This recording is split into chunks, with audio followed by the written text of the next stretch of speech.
So I've had a lot of thoughts going through my head the past couple days. It has to do with life and how death really doesn't exist and your experience goes on forever.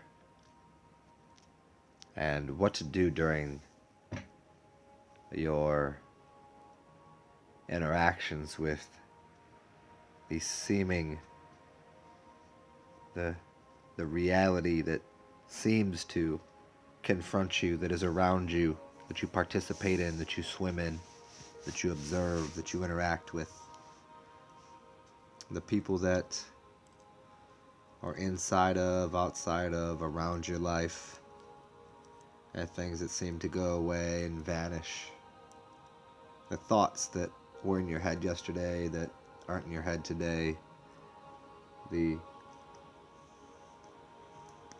the parables, the paradoxes, the parallel realities.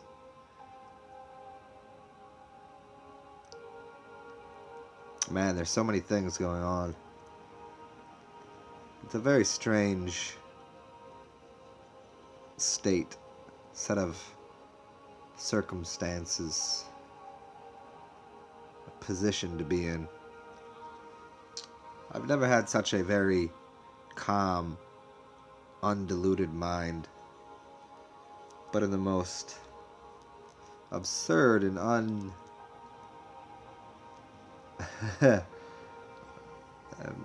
I guess the word would be uncommon of circumstances. And I'm offered so many different avenues. It's like they say, the fork in the road. You know, a fork doesn't have just two prongs to it. It usually has at least four.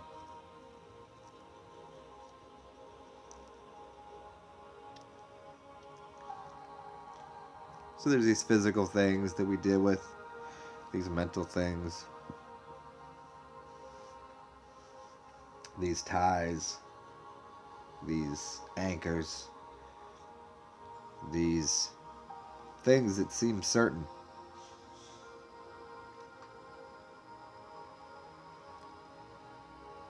And the collection of memories, of stances, of these opinions that we've had through the years. Are they hurdles? Are they indoctrinations? You know, you wake up and you believe in Santa Claus because you were told. And you believed you needed to eat meat. And you believed the earth was round. And then you believed that the material world hurt because you hit your head on the side of that coffee table. And then you had to make some decisions. You were in the king's castle. You were at a party. You were at a house of a friend, and they offer you whatever it is that they have on their plate. And do you accept? Do you participate in? Because life only is lived if you experience it through the material world that is in front of you. You can't just exist inside of your own head. You have this interaction with your surroundings. And how often are those surroundings something that doesn't encourage you or give you life force, but yet is an experience nonetheless? And those experiences are something to grow upon.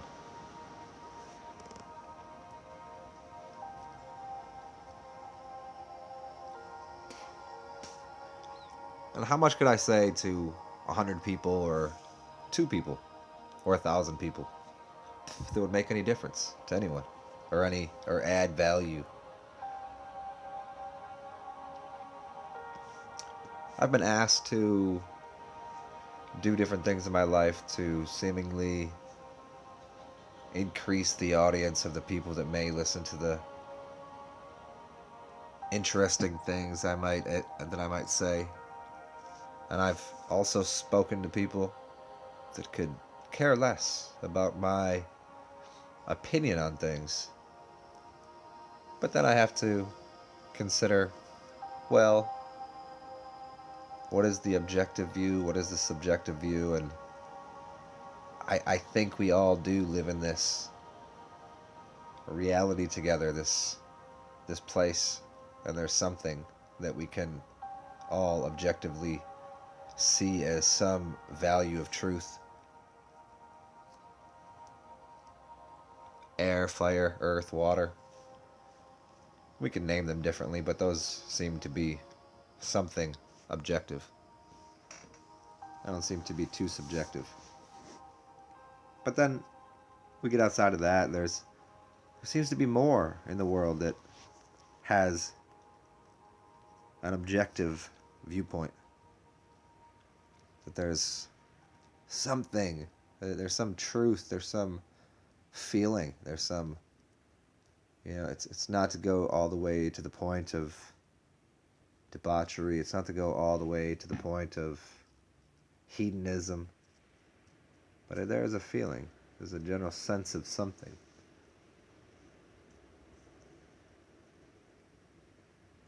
What is that? What is that you feel? What is that anybody feels? That life? The pain, the misery, is that the life? I can't imagine any more of that. It just doesn't make sense. Do you need to have sadness to feel the happiness? I mean, it just seems to be something that's just repeated, so we just believe that. Like, what is Eden? What is that day that you spent on the beach? You know the beach, you know the sun and the sand and the water to feel good. You never needed to go to the North Pole to feel that. So there's this dialogue that's shoved down our throats and into our ears and eyes that suggests again and again that you need to know misery to know happiness.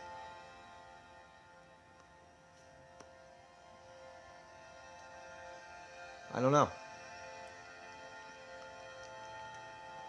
So what's the next step for each of us?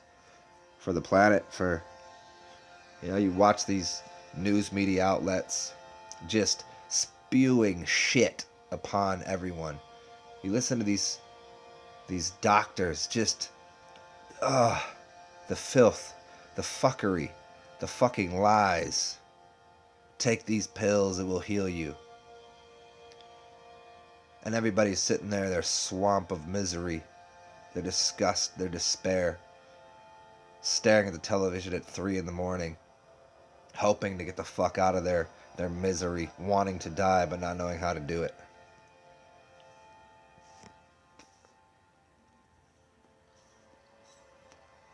Huh. But then, on the other side of it, there's that glorious day, the one day that was spent at this beachfront mansion with the yacht on the water, catching the big fish. And again, does it take getting kicked in the fucking face 1,000 times over? Lied to by your government, lied to by NASA, lied to by the fucking people that continually just feed your children bullshit, that feed you lies, feed you filth, feed you religion, feed you science that will never, ever, ever speak the truth to you. And then we need that? Do we need that? Where did that come from? Does it even matter anymore where it came from? People want to argue about whether or not the fucking globe exists or it's flat. This shit is flat. Don't ask me. Look around. Look at it. Somebody wants to ask you about... they want to argue through the conditions that they've been set under. The conditions. They want to tell you about their life that was given to them through the orchestrated naivete, the orchestrated government, the people that mind over the big brothers, the giant conglomerates that just peer down and treat us all like fucking shit. But why? But why? What's it for?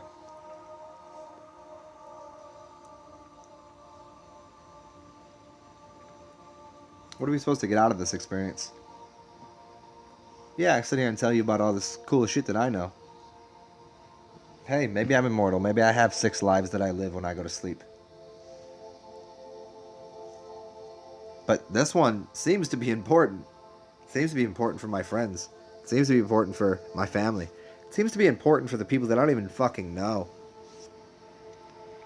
But then I say something that would literally, not figuratively, just absolutely help someone's life. And they can't even hear it. They can't even see it. They can't taste it. They can't touch it. They can't feel it.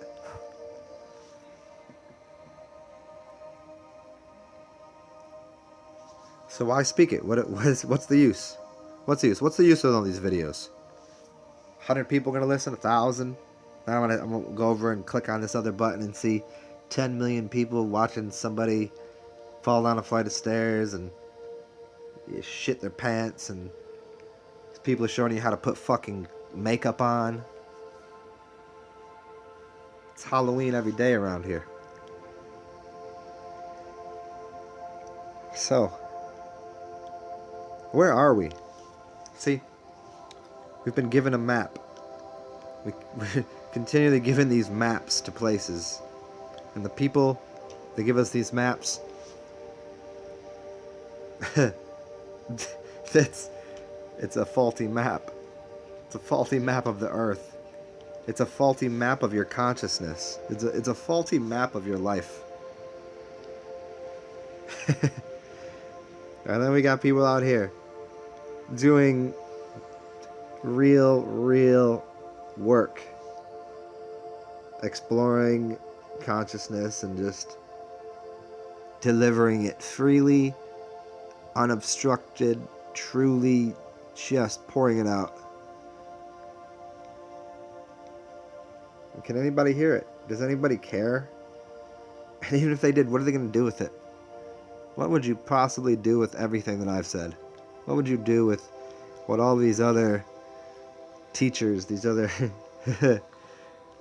soothsayers, these shamans, these wisdom keepers, these people that, and then you got half of them out here that are talking about being from all of these different planets and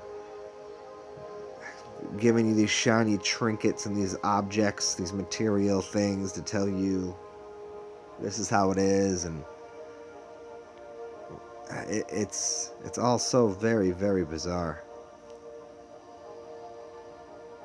And then we all got to think about, hey, how do we not be cold? How do we participate with each other? Be at least kind. Hopefully happy. Stay warm. And not have some disingenuous mind fuckery going on. You look at the people around you, you look at your parents, you look at your cousins, your neighbors, and you realize they're under this giant matrix of mind control. And you think, what can you possibly do? And you struggle and you kick and you move mud, you move mountains, you move rocks, you move things for these people. They can't hear it. They can't see it. They don't know where to go. They don't even know what they're looking for.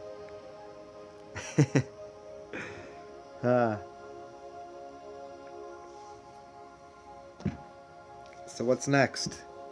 How to create magic. Yeah, go get some 81 pennies and put them around a sigil and focus on it. Go do that. Go sit in full lotus posture after spending an entire lifetime wearing your yoga pants and wonder what happened when you're 60 and what happened to that, 40 years that you spent with somebody that was supposedly true. And then those people that you meet along the way, where did they go? What is that consciousness? What is that? What is it?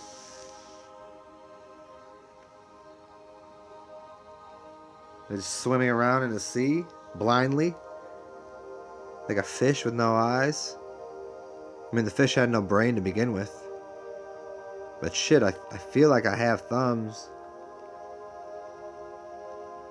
And then the only thing that anybody uses a thumb for is to hitchhike somewhere, to go somewhere new. Because they can't find any solidarity, solitude, peace, comfort anywhere. Left with this emptiness, this ambiguity. Bunch of people sitting on fences, wondering why their asshole is bleeding. Shoving burgers and pork chops down their throats and thinking that somehow that shows their family love.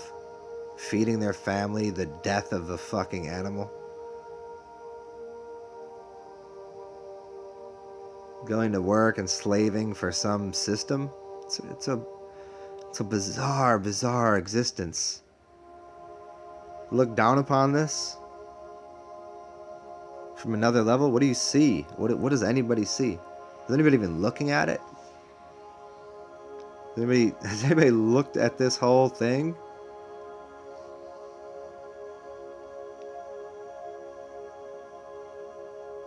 Take a look around you. Look at your computer. Look at that keyboard. Listen. Where do these sounds come from? Is the technology? You can hear this? Oh, that's wonderful. Is it gonna do anything? What's the change? What's the assistance? What's the help? Where's the humanity? Where's the humans? Are there any left? Are there any? Huh.